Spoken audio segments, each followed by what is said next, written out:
Meu, que legal isso. E como é que você encontrou copywriter? Se você nunca tinha ouvido falar, né? E de repente tu vê, nossa, eu posso fazer isso e ganhar dinheiro. Aham. Como é que foi isso? Durante a pandemia ali, eu já tava muito insatisfeita com o meu trabalho de CLT. Eu, inclusive, o meu sonho era trabalhar de casa, era ter mais essa liberdade mesmo, porque eu lembro de estar sentada no escritório, olhar pra rua assim e pensar, cara, será que eu vou passar minha vida inteira presa aqui dentro? E aí, pra mim, o estopim foi um dia em que eu cheguei em casa, peguei um caderninho, anotei meu salário e comecei a fazer contas pra entender em quanto tempo eu ia conseguir ganhar 1 milhão. Porque na minha cabeça era assim, quando eu tiver 1 milhão, eu vou ser independente financeiramente, vou poder tomar as minhas próprias escolhas, eu vou fazer tudo o que eu quero, porque eu só preciso juntar 1 milhão e aí eu vou viver a minha vida. Que eu sei que muita gente tem essa concepção, né? Com certeza. Quando eu tiver tal dinheiro, eu vou viver o meu sonho. E aí eu anotei lá, comecei a fazer contas e tal, e eu vi que eu ia demorar 30 anos pra juntar meu 1 milhão. Aí eu pensei, cara, eu tenho 20 anos. Com 50 anos, eu vou poder fazer o que eu quero. Só que aí a minha vida toda já vai ter passado. Será que é isso mesmo que eu quero pra mim? E aí eu comecei, durante a pandemia, a fazer vários cursos digitais e entrar mais nesse mundo e começar a olhar também pro meu Instagram, com um olhar mais de o que eu posso tirar disso. Talvez exista... Eu já tenho uma audiência aqui, um pessoal que me acompanha, literário. O que eu posso fazer disso?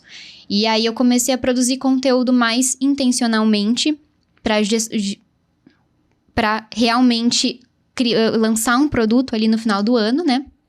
Aí eu encontrei os grandes players do digital, me apaixonei pelo mercado de infoprodutos de uma forma assim, que explodiu a minha cabeça. Eu só falava disso pra todo mundo. Cara, isso é muito incrível, tu consegue escalar e não precisa mandar nada pra casa das pessoas porque elas estão acessando teu conhecimento. E aí eu decidi fazer meu primeiro lançamento em novembro de 2018 no meu perfil literário. E deu tudo errado. Tudo errado. Como é que foi? Tudo errado. Na mesma semana, a primeira coisa que aconteceu quando eu tava lançando foi que eu torci o pé. Então, eu tava na academia com o Eduardo. Não me orgulho disso também. Tava na academia, pulando e tal, torci o pé. Aí ele teve que me carregar. Ai, que dó, sério, só de lembrar. Aí ele teve que me carregar, daí tive que colocar uma tala e tudo mais. Na mesma semana, eu perdi minha avó. E pra finalizar... A minha cachorra comeu uma semente de cica e foi parar no hospital e quase morreu também. Isso na mesma semana que eu decidi fazer meu primeiro lançamento. Uma experiência traumática, né? O mínimo. E eu lembro que eu tava com o pé enfaixado e eu fazia as lives no sótão. Então, eu sentava na escada e ia me levantando assim com as mãos, subindo degrau a degrau. Quando eu chegava lá em cima, eu ia me arrastando, assim, pegava minhas muletas. Mas fiz. E eu me apaixonei. Me apaixonei por aquilo. Não sei o que foi, não sei se foi as páginas que eu escrevi, a narrativa que eu criei para aquele lançamento. E aí, no final, quando eu abri o carrinho, não vendi nada. Zero vendas. Zero vendas. Zero vendas. Só que, pra mim, eu acho que sempre... Na maioria das pessoas, assim, que eu vejo que tem bastante sucesso, eu sei que o pessoal gosta muito da fórmula do sucesso, né? Pra mim, uma das coisas que é muito importante é tu chegar no teu ponto de não retorno. Que é o momento em que tu fala assim, cara, depois disso tudo aqui que eu passei, não tem mais como eu voltar. Porque eu já não sou mais a mesma pessoa. Não tinha mais como eu chegar no escritório e falar, não, esquece tudo isso que eu fiz. Nada a ver, sabe? Não tinha mais. Era aquilo ou aquilo e siga em frente. Então, no final daquele ano, depois de não vender, eu falei, cara, é que eu tô precisando de um método. Até conversei com vocês, né? Uhum. Não, é porque eu não vendi porque eu tô precisando de um método. Então, eu falei, não, vou procurar um mentor bom, vou conseguir um método e vou lançar de novo. E aí, na mesma época, eu consegui essa oportunidade, vi uma vaga pra uma posição de copywriter numa agência e falei, putz, o que é isso? Fui pesquisar, vi o que era, me interessou, apliquei e entrei.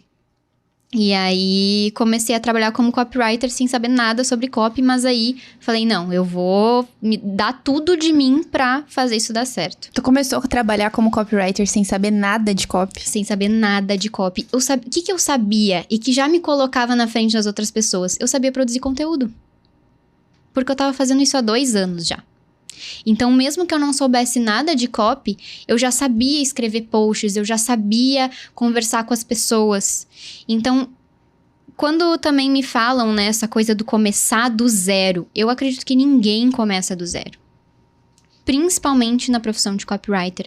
Todo mundo tem vivências, experiências que podem trazer para essa profissão. Porque é uma profissão em que tu precisa entender de pessoas, que tu precisa olhar para tua vida. Não existe copywriter sentado num escritório, sentado na sua casa, sozinho, num quarto, sem viver. Copywriter precisa viver também. Porque ele precisa experimentar as coisas, ele precisa entender as emoções que as pessoas sentem, ele precisa sentir muito.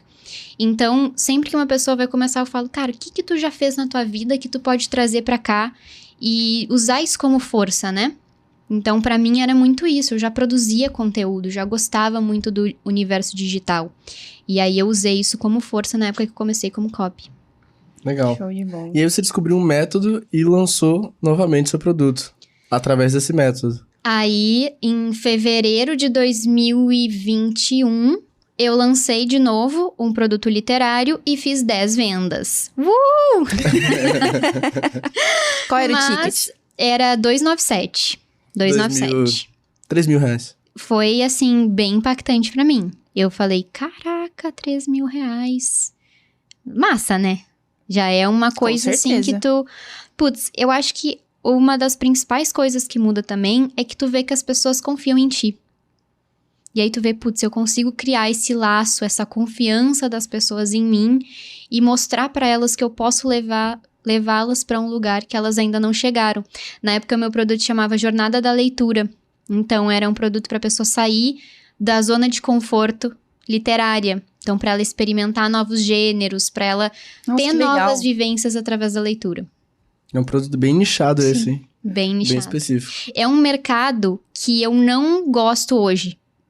É um mercado da leitura. Eu acredito que pra tu ter um clube do livro, alguma coisa, um produto de leitura, tu precisa ser uma pessoa muito forte, representativa. Então, os clubes grandes do livro que a gente vê, de duas uma. Ou é um clube do livro nichado em algum assunto, então vamos estudar tal assunto.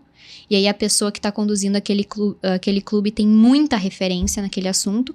Ou é uma pessoa, uma figura pública muito grande. E aí ela consegue levar muitas pessoas que gostam dela e querem ser como ela. E pensam, não, vou ler o que ela lê pra ser como ela.